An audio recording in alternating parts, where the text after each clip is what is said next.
true, nervous. Very, very dreadfully nervous. I had been and am. But why will you say that I am mad? The disease had sharpened my senses. Not destroyed, not dulled them. Above all was the sense of hearing acute. I heard all things in the heaven and in the earth. I heard many things in hell. How then am I mad? Hearken and observe how healthily, how calmly I can tell you the whole story. It is impossible to tell how first the idea entered my brain. But once conceived, it haunted me day and night. Object there was none. Passion there was none. I loved the old man. He had never wronged me. He had never given me insult. For his gold I had no desire. I think it was his eye. Yes, it was this. One of his eyes resembled that of a vulture. A pale blue eye with a film over it. Whenever it fell upon me, my blood ran cold. And so by degrees, very gradually, I made up my mind to take the life of the old man, and thus rid myself of the eye forever. Now this is the point. You fancy me mad. Madmen know nothing. But you should have seen me. You should have seen how wisely I proceeded. With what caution, with what foresight, with what dissimulation I went to work. I was never kinder to the old man than during the whole week before I killed him. And every night, about midnight, I turned the latch of his door and opened it. Oh, so gently. And then, when I had made an opening sufficient for my head, I put in a dark lantern, all closed, so that no light shone out. And then, I thrust in my head. Oh, you would have laughed to see how cunningly I thrust it in. I moved it slowly, very, very slowly, so that I might not disturb the old man's sleep. It took me an hour to place my whole head within the opening so far that I could see him as he lay upon his bed. Ah! Would a madman have been so wise as this? And then, when my head was well in the room, I undid the lantern cautiously. Oh, so cautiously. Cautiously, for the hinges creaked. I undid it just so much that a single thin ray fell upon the vulture eye. And this I did for 7 long nights. Every night just at midnight. But I found the eye always closed, and so it was impossible to do the work. For it was not the old man who vexed me, but his evil eye. And every morning, when the day broke, I went boldly into the chamber and spoke courageously to him, calling him by name in a hearty tone and inquiring how he had passed the night. So you see, he would have been a very profound old man. Indeed, to suspect that every night, just at 12, I looked in upon him while he slept. Upon the 8th night, I was more than usually cautious in opening the door. A watch's minute hand moves more quickly than did mine. Never before that night had I felt the extent of my own powers, of my sagacity. I could scarcely contain my feelings of triumph. To think that there I was, opening the door, little by little, and he not even to dream of my secret deeds or thoughts. I fairly chuckled at the idea, and perhaps he heard me, for he moved on the bed suddenly, as if startled. Now you may think that I drew back, but no. His room was as black as pitch, with the thick darkness, for the shutters were close fastened through fear of robbers. And so I knew that he could not see the opening of the door. And I kept pushing it unsteadily, steadily. I had my head in and was about to open the lantern, when my thumb slipped upon the tin fastening, and the old man sprang up in bed, crying out, "Who's there?" I kept quite still and said nothing. For a whole hour I did not move a muscle, and in the meantime I did not hear him lie down. He was still sitting up in the bed listening, just as I have done, night after night, hearkening to the death watches in the wall. Presently I heard a slight groan, and I knew it was the groan of mortal terror. It was not a groan of pain or grief, oh no. It was the low stifled sound that arises from the bottom of the soul. When overcharged with awe, I knew the sound well. Many a night, just at midnight, when all the world slept, it has welled up from my own bosom, deepening, with its dreadful echo, the terrors that distracted me. I say, I knew it well. I knew what the old man felt, and pitied him. Although I chuckled at heart, I knew that he had been lying awake ever since the first slight noise. When he had turned in the bed, his fears had been ever since growing upon him. He had been trying to fancy them causeless, but could not. He had been saying to himself, "It is nothing. But the wind in the chimney, it is only a mouse crossing the floor, or it is merely a cricket which has made a single chirp." Yes, he had been trying to comfort himself with these suppositions, but he had found all in vain. All in vain, because death, in approaching him, had stalked with his black shadow before him, and enveloped the victim. And it was the mournful influence of the unperceived shadow that caused him to feel, although he neither saw nor heard, to feel the presence of my head within the room.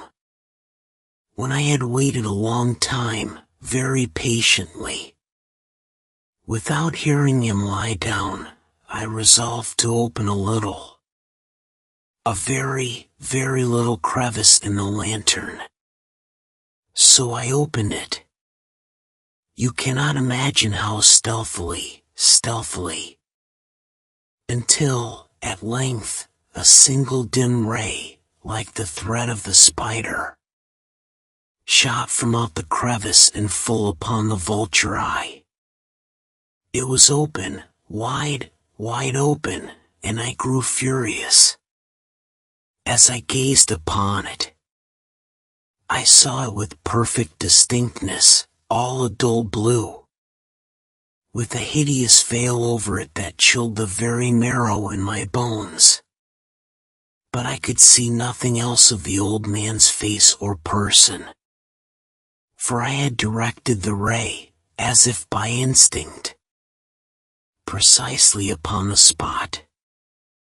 And now, have I not told you that? What you mistake for madness is but over-acuteness of the senses.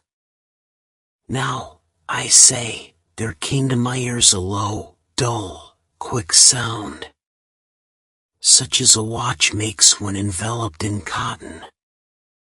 I knew that sound well, too. It was the beating of the old man's heart. It increased my fury as the beating of a drum stimulates the soldier into courage.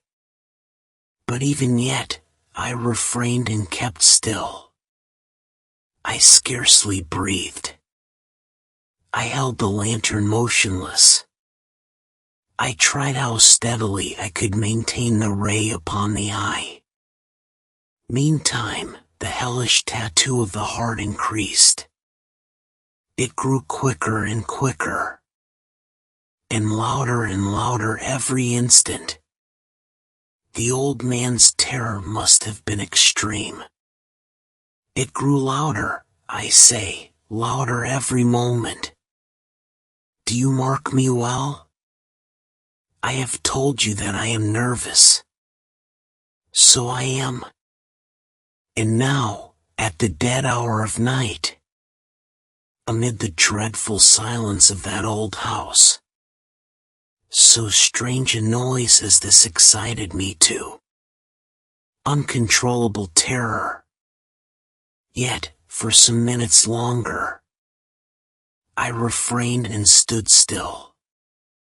But the beating grew louder. Louder. I thought the heart must burst. And now a new anxiety seized me. The sound would be heard by a neighbor. The old man's hour had come. With a loud yell, I threw open the lantern and leaped into the room. He shrieked once only. In an instant, I dragged him to the floor and pulled the heavy bed over him. I then smiled gaily to find the deed so far done. But for many minutes, the heart beat on with a muffled sound. This, however, did not vex me. It would not be heard through the wall. At length, it ceased. The old man was dead. I removed the bed and examined the corpse. Yes, he was stone dead. I placed my hand upon the heart and held it there many minutes. There was no pulsation. He was stone dead. His eye would trouble me no more.